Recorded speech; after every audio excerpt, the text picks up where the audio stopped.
سر سب سے پہلے میرا کوشچن یہ ہے کہ جب آپ نے قیام حسین مولا کی بات کی کہ جب وہ کربلا میں گئے تو انہوں نے قیام بھی کیا، اور اس کے اوپر میں نے آپ کا جو سب سے پہلے جو بھائی تھے ایک بڑا ڈیٹیلڈ آپ کا سیشن ہوا، وہ میں نے سنا، اور ماشاءاللہ کافی سارے کوشچن میرے وہاں پہ آپ نے آنسر کر دیے. لیکن صرف ایک دو کوشچنس میرے ہیں یہاں پہ کہ جب مولا حسین جب وہاں پہ انہوں نے قیام کیا، تو جب لشکر نے مولا کو وہاں پہ جب گھیرا ہے، تو ہمارے علماء یہاں پہ ہمیں ممبر سے یہ بات بتاتے ہیں کہ انہوں نے مولا حسین کو کچھ آپشنز دیے تھے، اور مولا نے بھی ان کو کچھ آپشنز دیے تھے.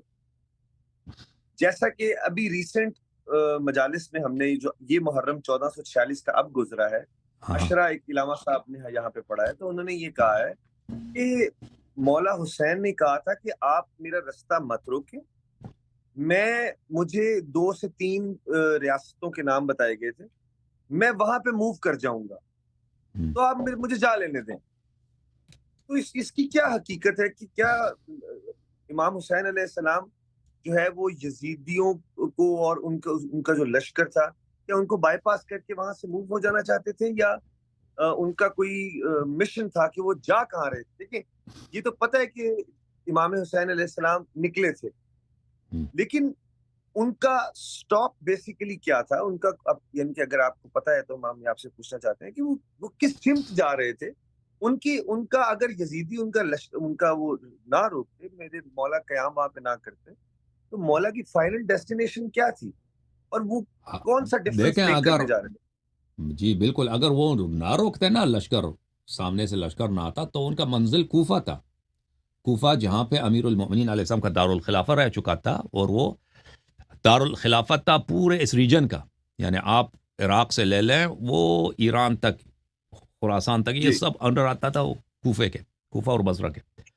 تو یہ ان کا یہاں پہ مسلم ابن عقیل گئے تھے نا، پہلے انہوں نے مسلم ابن عقیل کو سلام اللہ علیہ کو بھیجا تھا، اور لوگوں نے ان سے بہت ہی وعدے کیے، ان سے بہت ہی بیعتیں کی، پھر آخر میں ان کو بے دردی کے ساتھ شہید کیا گیا تھا. لیکن اس وقت وہ امام حسین علیہ السلام مکے سے نکل چکے تھے. راستے میں خبر ملا کہ مسلم شہید ہو چکے ہیں.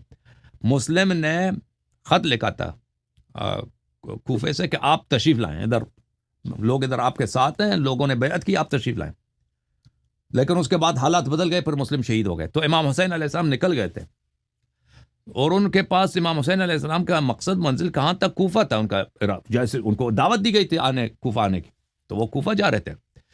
تو کوفہ میں بنی امیہ کے جو لوگ تھے، انہوں نے یزید کو خط لکھا تھا کہ یہاں پر امام حسین علیہ السلام کے جو ہوادار اور حامی ہیں، یہاں پہ بہت ان کی حرکات بہت میں شدت آئی ہے. یہاں پہ مسلم ابن عقیل بھی کوفہ میں ہیں، وہ یزید کے لیے، امام حسین علیہ السلام کے لیے بیعت لے رہے ہیں.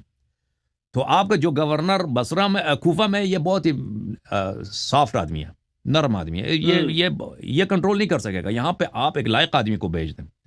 تو یزید اس زمانے میں مثلا جب اس طرح کے ارجنٹ خطوط ہوتے تھے نا، تو وہ اس کا جو ایلچی ہوتا تھا بہت اسپیڈ سے جاتا تھا، گھوڑے پہ بہت اسپیڈ سے.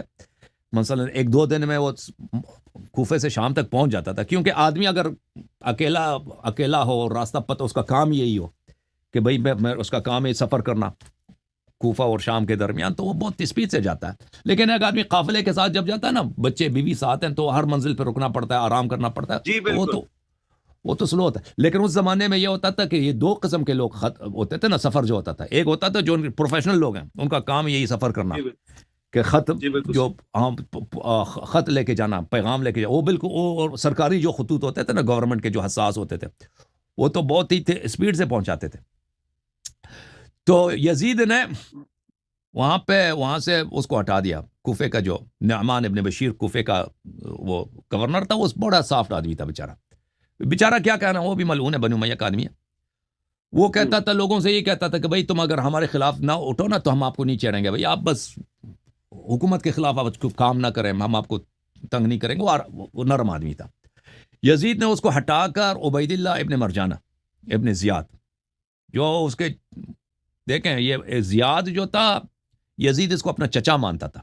اس عبید اللہ کا والد جو تھا، اس کا چچا نہیں تھا. یہ بڑا لائق آدمی تھا، زیاد بہت ہی لائق آدمی تھا، یعنی بہت ہی فصیح، بلیغ، شجاع، اور ایڈمنسٹریشن جی میں بہت ہی تیز تھا. ایڈمنسٹریٹر جو تھا نا، جی گورنر تھا، یہ معاویہ کے زمانے میں ایڈمنسٹریٹر تھا. یہ بہت ہی ماہر آدمی تھا. تو معاویہ کو یہ بہت پسند تھا، اس کی وفاداری کی ضرورت تھی. تو اس نے، معاویہ نے یہ کہہ دیا، اس سے کہہ دیا کہ آپ حقیقت میں میرے بھائی ہیں. چکر یہ ہے کہ آپ کی والدہ جو ہیں، میرے والد صاحب نے آپ کی والدہ کے ساتھ زنا کیا ہے. ٹھیک. اللہ اور کئی لوگوں کو شاہد بھی لے کے آئے، معاویہ نے شاہد بھی لا دیا کہ بھائی جی ہم نے دیکھا کہ یہ وہ بغیرت آدمی تھا نا. وہ اب معاویہ بادشاہ ہے، وہ آدمی لائق تھا، فصیح تھا، بلیغ تھا، شجاع تھا، اور کیا بھائی آپ کا تیز آدمی ہے. لیکن دنیا پرستی میں وہ مان گیا جی، میں اس کو اگر شاہی خاندان سے ایک شخص ملحق ہوتا ہے نا، بادشاہ کا بھائی بن جاتا ہے، دنیائی لحاظ سے تو اس کی بڑی عزت ہے. تو اس نے یہ قربانی دے دی بھائی، اس نے بے عزتی قبول کی، اپنی ماں کو اس نے زانیہ بنا دی. اس نے کہہ دیا چلیں ٹھیک ہے، میری ماں سے آپ کے والد صاحب نے غلط کام کیا تو میں آپ کا بھائی ہوں. اس کے سارے خاندان اس کے خلاف ہو گئے کہ اس کو لعنت کی، تو ذلیل آدمی، تم نے ہماری بے عزتی کرا دی اس عمر میں. تو خود اپنی ماں کو جو دنیا سے جا چکا اس نے تم نے زانیہ بنا دی، اور تو بہرحال معاویہ نے اس کو اپنا بھائی بنا دیا.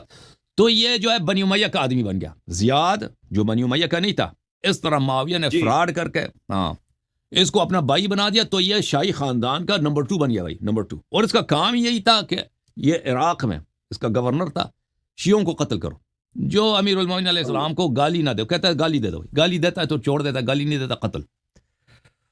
ان کے گھر گرا دو، ان کے آنکھیں نکال دو. اس زمانے میں یہ بڑا رسم ہوتا تھا، کسی کو اگر قتل نہیں کرتا تو اس کے آنکھ نکال دیتے، تو وہ قتل سے بھی زیادہ بدتر ہے. تو اس کا یہ بعد میں مر گیا یہ زیاد جو ہے. اس کا بیٹے کو یزید نے، اس کے بیٹے کو، وہ بنی باپ کی طرح تھا. جو بنی امیہ کے نہیں تھے لوگ، یہ لوگ، لیکن یہ بنی امیہ میں ملحق ہو گئے تھے، نقلی بنی امیہ، اور اصلی بنی امیہ سے زیادہ یہ بنی امیہ کے ہوادار بنے. تو اس کو یہ کوفے کا گورنر بنا دیا. اور اس کا ٹاسک، اس کا خط بھی لکھا کہ مجھے رپورٹ میں لے کے مسلم ابن عقیل کوفے میں، وہ کوفے میں یہاں پہ ہمارے خلاف بغاوت کرنا چاہتا ہے، اور حسین علیہ السلام بھی جو ہیں وہ مکے سے کوفے کی طرف آ رہے ہیں. تم نے اس فتنے کو دبانا ہے، تم نے اس پہ اس کو پتا تھا، پھر وہ گورنر کو پتا ہے کہ وہ مجھ سے کیا چاہتا ہے، بادشاہ مجھ سے کیا چاہتا ہے. ٹھیک ہے نا، کہ یہی چاہتا ہے کہ میں دشمنی وغیرہ میں، وہ سب کو پتا تھا ان کی حکومت کی پالیسی کیا ہے. بہرحال ہو سکتا ہے اس کے علاوہ بھی اس کے ایسے خطوط، ایسے چیزیں ہوں آپس میں کہ ان کے تاریخ میں ذکر نہیں ہے ان کا. پھر عبید اللہ ابن زیاد کو نے امام حسین علیہ السلام کے خلاف کوفے سے لشکر جمع کرنا شروع کر دیا. اور کوفے میں یہ ہر قبیلے پہ اس نے لگا دیا کہ بھئی تمہیں اتنے ہمارے آدمی چاہیے، ضرورت ہے، اگر اتنے آدمی نہیں دے گئے لشکر میں تو تمہارا سر قلم ہوگا. تو قبیلے کے سرداروں کو مجبور کیا کہ تم آ جاؤ حسین علیہ السلام کے لیے جنگ میں آ جاؤ. تو ہزاروں کے تعداد میں اس نے لشکر جمع کیا، اور ہر روز لشکر پہ لشکر بھیجتا تھا کربلا کی طرف. عمر ابن سعد کو وہاں پہ کمانڈر معین کیا کہ تم نے ان کو قتل کرنا ہے. جی ہاں. تو امام حسین علیہ السلام کا منزل کہاں تھا؟ منزل تھا ان کا کوفہ. اور اگر یہ راستہ نہ روکتے نا، جیسے مسلم ابن عقیل سے اگر لوگ وفا کرتے، کوفے میں امام حسین علیہ السلام کے آنے سے پہلے، مسلم کا یہی ارادہ تھا نا، مسلم کا ارادہ یہی تھا کہ امام حسین علیہ السلام کے آنے سے پہلے کوفے پہ ہم قبضہ کریں. اگر کوفے پہ ان کا قبضہ ہو جاتا، مسلم کی حکومت بن جاتی، امام حسین علیہ السلام آ جاتے، کوفہ بالکل ایک امن علاقہ تھا ان کے لیے، ان کا اپنا شہر ہوتا. لیکن یہ تو نہیں ہونا، مسلم ان کے آنے سے پہلے شہید ہو گئے اور مسلم کے ساتھ غداری ہو گئی. پھر ہوا جو ہوا. جی مولا تو اپنے قافلے کے ساتھ مکہ سے